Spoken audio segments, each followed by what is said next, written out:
Orlando Mendez's unique journey from a childhood dreamer to becoming the Cuban Cowboy is a testament to his unwavering determination and a love for storytelling through music. Now, Orlando's roots are steeped in his Cuban heritage, infusing his music with a very distinct blend of cultural richness and a contemporary country sound. Now, with a background in acting and a standout performance on The Voice, where he secured a spot in the top 20 during season 22, he has honed his ability to command the stage and connect deeply with his audience.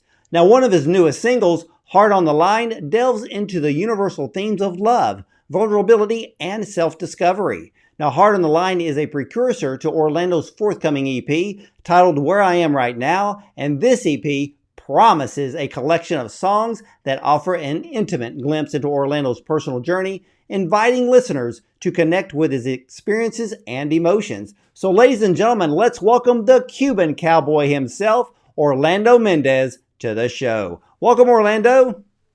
Hey Ward, how you doing? Thank you for having me on. Man, absolutely. I've been absolutely loving all of your songs, but I gotta ask, when did you get interested in music?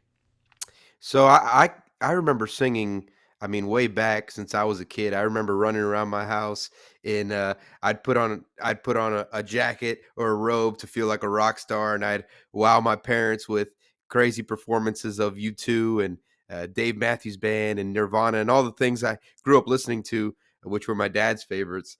So I remember singing as long as I can recollect here.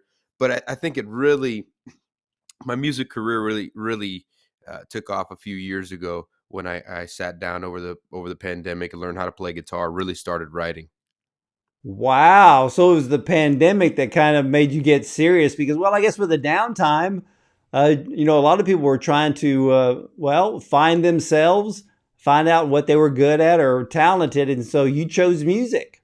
Right. Yeah, I had a lot of time to sit there, as we all did, and decided this was the time to pick up the guitar, take my songwriting to the next level, and get serious about writing music. Well, did you grow up in a musical family? I'm the only person in my family with musical talents. I mean, my uncle on my mom's side, he did play piano. He was in choirs and choruses, so I learned a whole lot from him.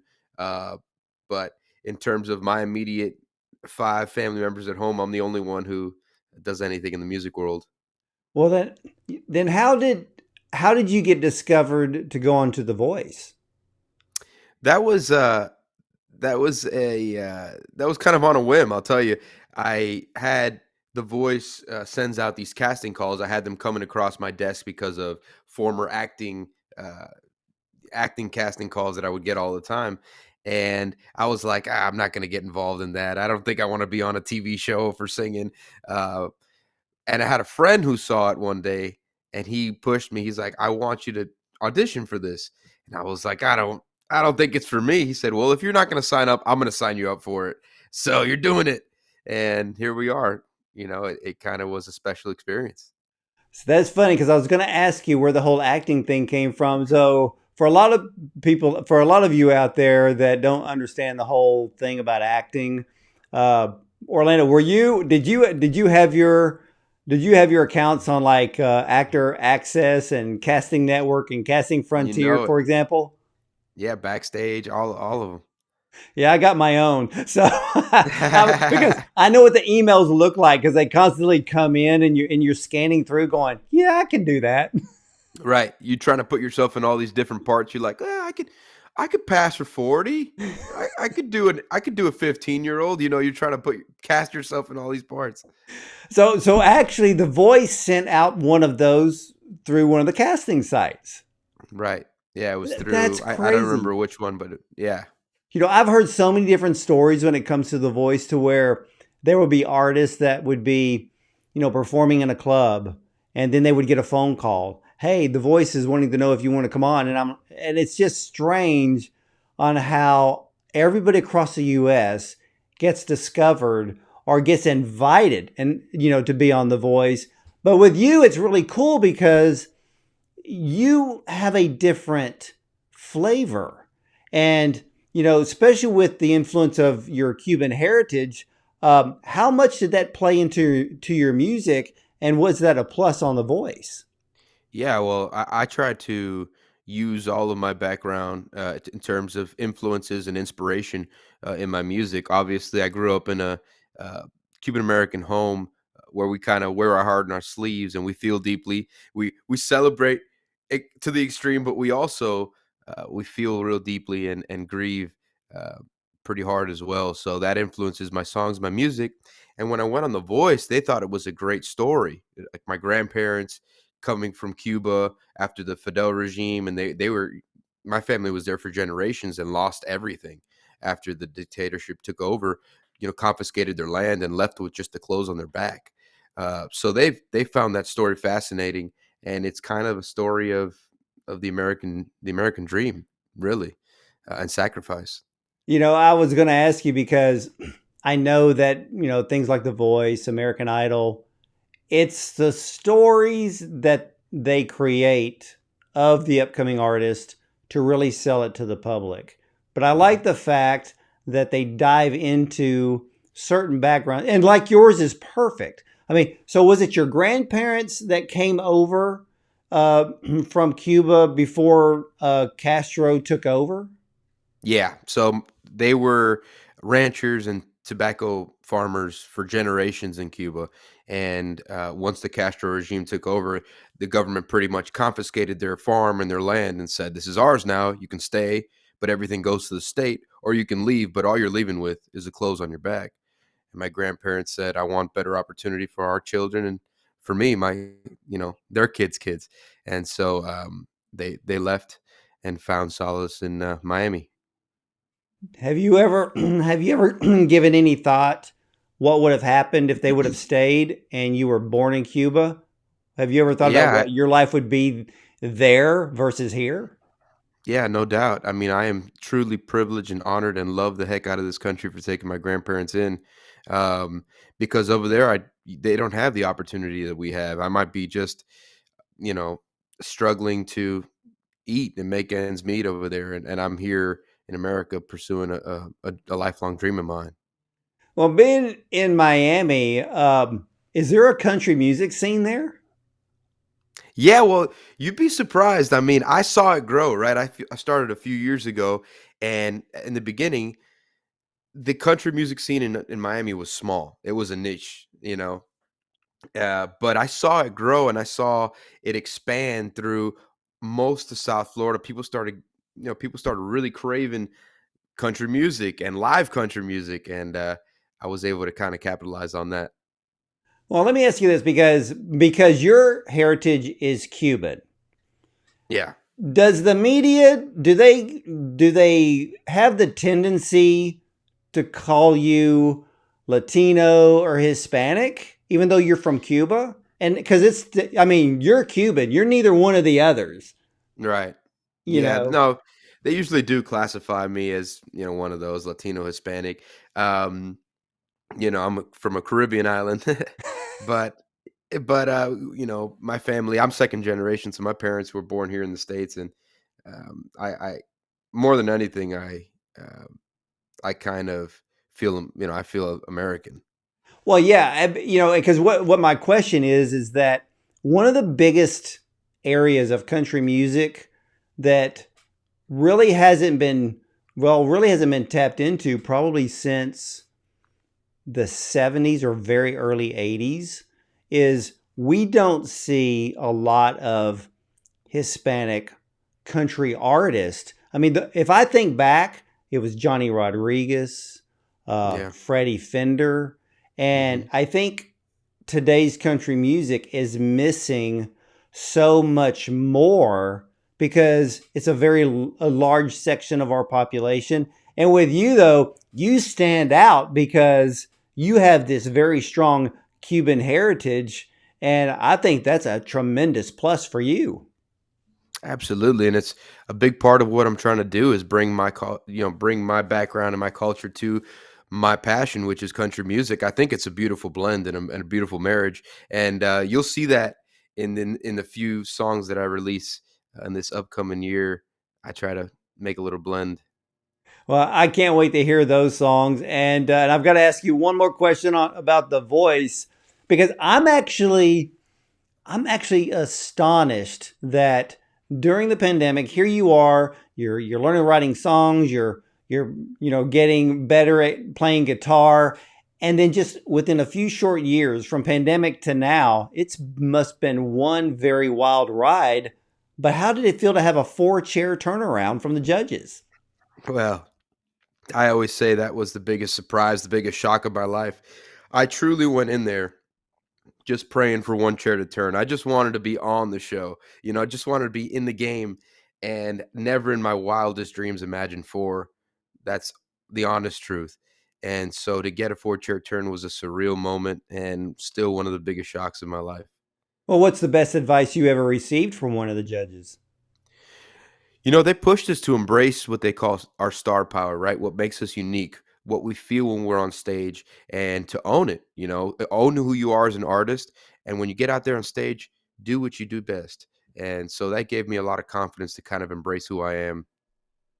I love that. I mean, because we've heard so many different stories from a lot of these shows, and a lot of the recording artists that have been birthed from these shows.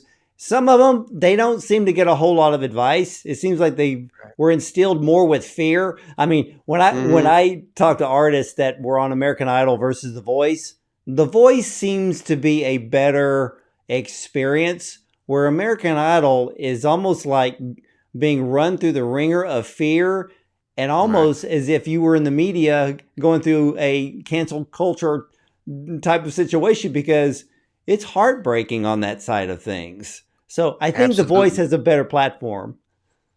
For sure. I mean, I loved my time on The Voice, but there is this constant feeling of like impending doom. At any second, you could be sent home, and this show becomes your world for a little while, and so that weighs heavy on you. That at any moment it could be stripped away. But for me, it was a completely positive experience, and I tried to take as much from it as I could.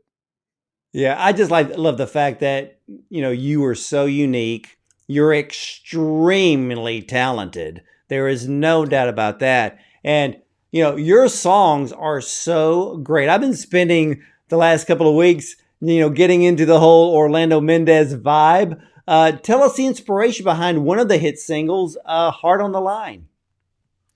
So that song was written right after I came off of The Voice. It was a pretty transformative span of time for me. I came off The Voice, and like I said, this whole world that had been built up was kind of stripped from me in an instant, and I'm back at home figuring out what's next. Who's still here, who's still with me, what are the next moves and next steps, and it was a really vulnerable place.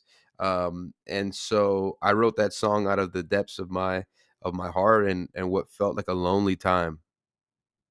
You know, you bring up a point that a lot of people don't talk about, and we'll use The Voice as an example, because for a lot of artists and the ones that I've talked to, it has been the best jump start to a career, where instead of going in and singing in bars for free on the weekends, and maybe peddling a CD and a T-shirt and just trying to get a following, The Voice really puts artists out there immediately. So you're running this high for a Mhm. few weeks on the show. Then when you get home, how hard is it to go from all of that to, it's almost like instant quiet? And like you said, now you got to figure out the next step. Right. It's hard, man. It's feels lonely at times because no one back at home went through that experience with you. They don't know what you went through. They don't know the day in, day out, the grind, the anxiety inducing, uh, feeling that you had throughout the process. And like you said, there's no map or there's no roadmap for after the show. It's just you got your exposure, you got your advice, and good luck. And so now it's up to you to figure it out. You know, the adrenaline rush Yeah. must be extremely high. And then to come off of that, how, so when you come off of that and you're at home, how do you start building the team around you so you can start getting your songs out there and getting heard and playing off the fact? Because I know that you have to use that in all of your press releases. Top 20 on The Voice, season 22, which does do a lot of great things. How do you build the team? Yeah, you got to find people who want to advance your career, right? Now it's not only voice contestant, but it's also artist, right? And so you got to find people who believe in you. I was blessed to find uh, Paul Worley, legendary country producer, and his son Nick Worley, who I've been working with for the past year. I was blessed to find people like Bob Reeves, who's my manager now, and people who believe in me and want to see me take this beyond just a former voice contestant and be Orlando Mendez, national country star, right? So I've been blessed with the team I've been able to put together. Did they look at your uniqueness based on your Cuban heritage, knowing that was an element that kind of separated you from everybody else to stand out, amongst all the other, the thousand of dreamers, I would say, that hope to make it Mhm. big? Absolutely. And they thought that I should, lean into it. Lean into that you are not the same as every country artist. You have a little bit of a different background and some different flavor to you. Lean into it and lean into it with your uh also lean into the way that you think and the way you feel. Wear your heart in your sleeve, write those songs, and let's carry on. Now that you're in Nashville, do you ever go into songwriting circles? Yeah, I do, and I'm trying to get into a lot more. Uh it's kind of like the thing here in Nashville is the songwriters run this place. And so What's it like when you actually went into a few of them for the first time? yeah, the first one was kinda nerve-wracking, right? I've been writing by myself in my room for so long that coming into a room with other great, with these great writers who've been writing with others for a while, I, uh, I was just I was just hoping I could carry my weight. Well, did you pick up anything new or learn a new technique or a thought pattern when it comes to writing songs after coming out Definitely. of one of those circles? Yeah, definitely. You take their process and how they work, and a lot of them focus around the hook and getting a really great foundation in your chorus and building out the story. And I didn't always work like that, so I think it's a great and a new way that I think. I think back, probably the best time in country music where the hooks. It was every song. When Randy Travis hit the airwaves, and a lot of Yeah, those songs were written by Paul Overstreet, and I think it was Don Schlitz, I believe, that was also one of the songwriters on a lot of those songs. It was one hook right after the. They could do no wrong. right, Now, when I listen to today's country, a lot of stuff on the radio, I'm thinking, where's the hook? The hook right. is what sells the song. It's the hook that causes the listener to not just to remember the song, but to sing along with the song and get it Right. stuck in your head. Because once you get a song stuck in someone's head, you got a hit. For sure. And it's called, like you said, it's called a hook for a reason. So you got to hook in the listener, which is what I try to do, hook in the listener with that chorus, and then they'll listen to the story and be invested in what's going on in the song, what you're trying to say. One of my favorite songs that you have out right now is where I am right now. And I just love the song from beginning to end. You The listener picks up the song very easily. It's easy to start singing along with you on that song. The melody is incredible. Where did that song come from? What's the backstory? So I didn't write that song. That song was written by a couple of great writers here in Nashville and gifted to me. It was written by Jesse Alexander and Reed Isbell, who's, they've both written for some huge stars, and also Jason Nix, who wrote, has been writing for Lainey Wilson. And the second I heard that song, though, I understood and I felt the story deeply, right? It's about being stuck in the past, being stuck in a heartbreak and not being able to get over the memories. And no matter where you are, you're back there in those beautiful memories that you and this this ex-lover made together. So I was like, this song touches me and will touch anyone who hears it. I have to record it. It's just a great song. I could almost picture this song, and I could be wrong. I could almost picture the song as a duet with you and someone else singing it. It'd be nice. Yeah, it would be It, really it would nice. be, because it's just, when I hear the song, it's the type of song that I would want to hear on the radio. Because you could be driving down the road, the song comes on, and you're like, ah, yeah, finally, they're playing a good one. And that's what this song is. It's a good one. And it's a Right. very good one. And ladies and gentlemen, you've got to get online and you've got to listen to this incredible song called Where I Am Right Now. Now, I understand too, is this going to be the title of the new upcoming EP? Yes, this will be the title. Where I am right now, I think it perfectly captures what I'm trying to do with this EP, which is give everyone a taste of me and my background, but also where I am and where I'm going.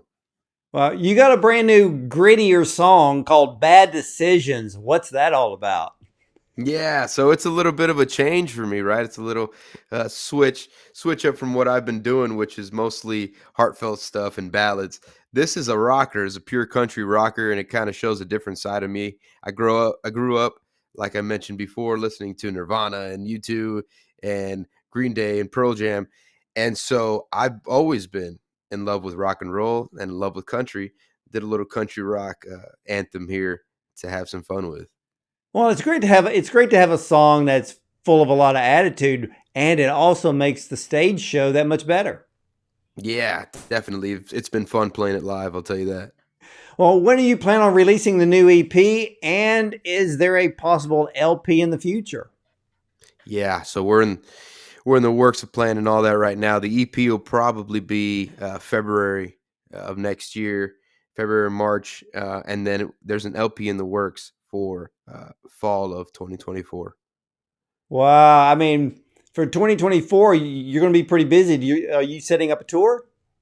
Yeah, I hope to be uh, all over the states. We'll be back in Florida a whole lot, but also a bunch of the southeast.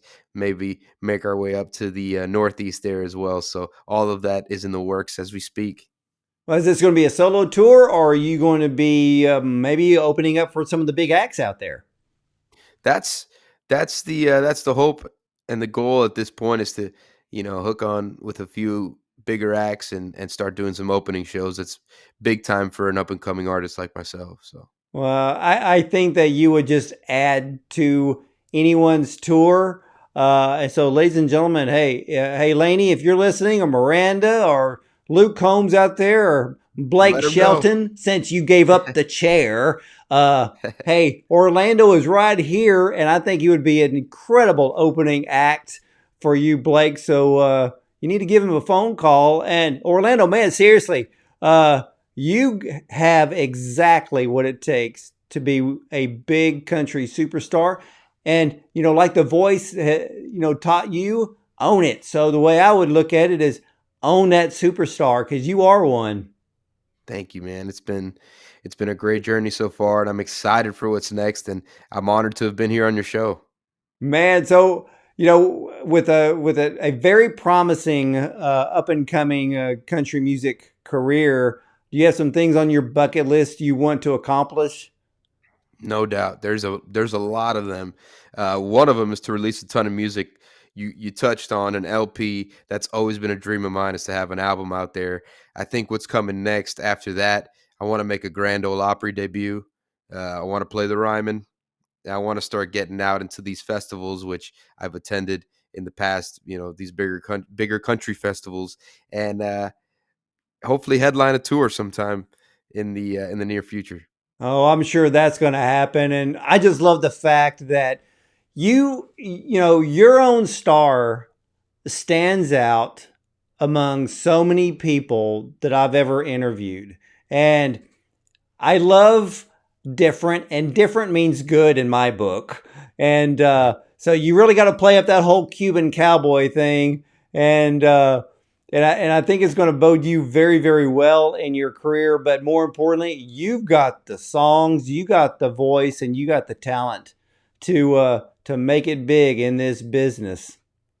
Thank you, Ward. That means a lot to me, and I know you've interviewed the best of the best, so that is an honor coming from your mouth, man. Thank Well, you. you are very, very welcome, and I absolutely, honestly, and sincerely mean it, because you do have incredible songs. And ladies and gentlemen, hey, you got to become an Orlando Mendez fan just like I am. You need to go to orlandomendezmusic.com for his music, his upcoming tour dates, the new upcoming EP, and so much more. And hey, Orlando, you got to show us the little logo because you got brand Oh new merch. So yeah. we got to push the merch.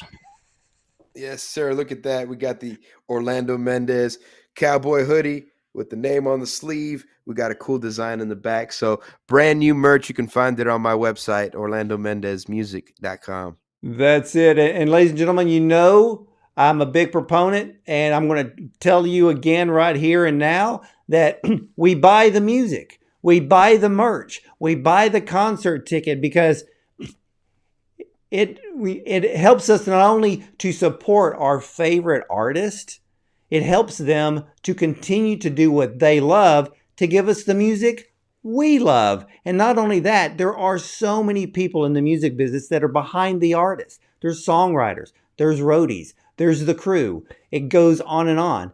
But nobody works for free, and nobody needs to be working for free. So stop downloading for free.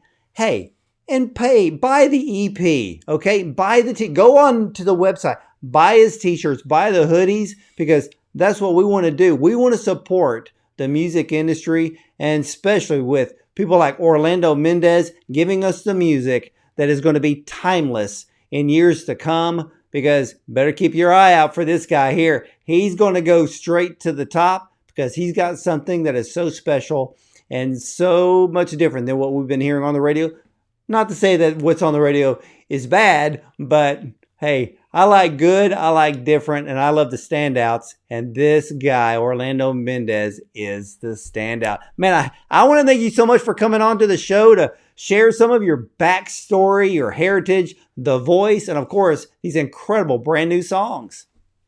Thank you, man. This has been a pleasure and an honor to meet you and to be here on your show. It's amazing. Well, Orlando, you are always welcome back here. So when that EP gets debuted, we got to come back, talk about the brand new songs that we have not heard yet, because I can't wait to hear those. And ladies and gentlemen, check out some of Orlando's incredible songs like Heart on the Line, Where I Am Right Now, and the new gritty single, Bad Decisions. And when he comes to your town, what are you going to do? You're going to buy the concert ticket, and you're going to go out there and have a blast and a whole lot of fun at an Orlando Mendez concert. I can guarantee you that. So, ladies and gentlemen, I want to thank you for watching. I want to thank you for listening. And for me, I'll see you next time.